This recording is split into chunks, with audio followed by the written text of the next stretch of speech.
From the outside, exporting our produce may seem straightforward: harvest, pack, and ship. But for those in the business, the reality is far more complex.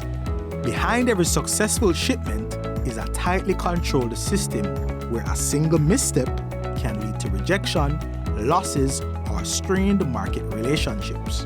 At its core is the Plant Quarrantine Division, ensuring all exports meet international standards. To become an exporter, you have to get a packing facility.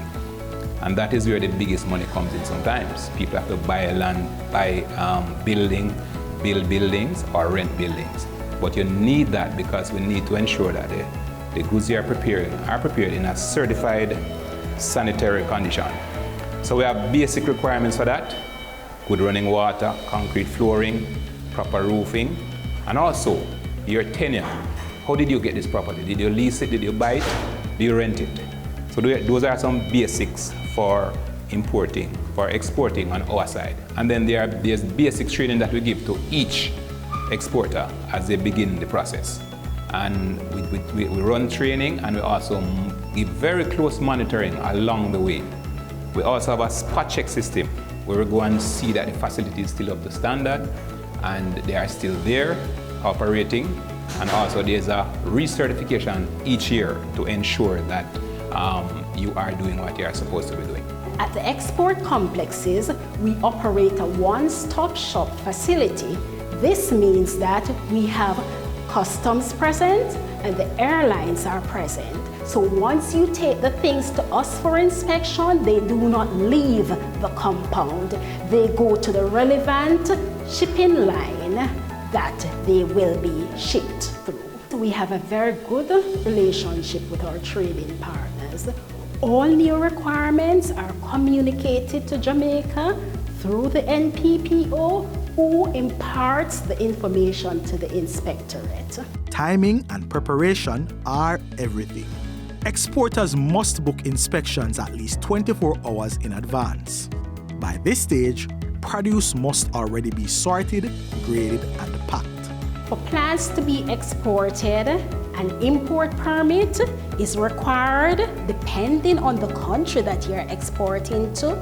Also, a letter from the commodity board is required based on the commodity that you're exporting, and a valid invoice is required. And when I say valid, it means that this invoice has to be signed and dated.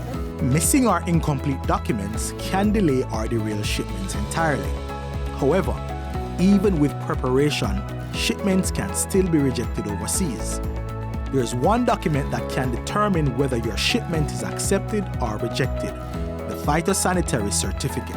It attests that the plants or plant parts, they have been inspected by a plant quarantine produce inspector, and they are found to be pest-free, and they meet the importing requirements of the country to which they will be exported.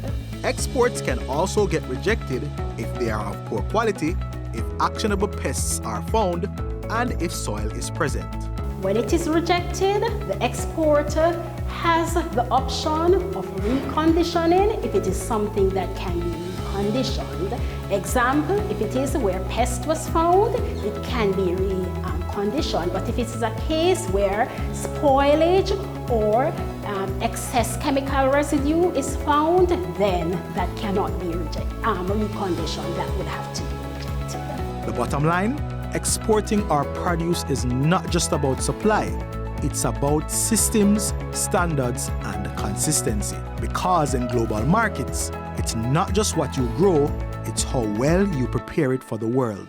For more information on obtaining your export permit, visit the Ministry of Agriculture website at moa.gov.jm.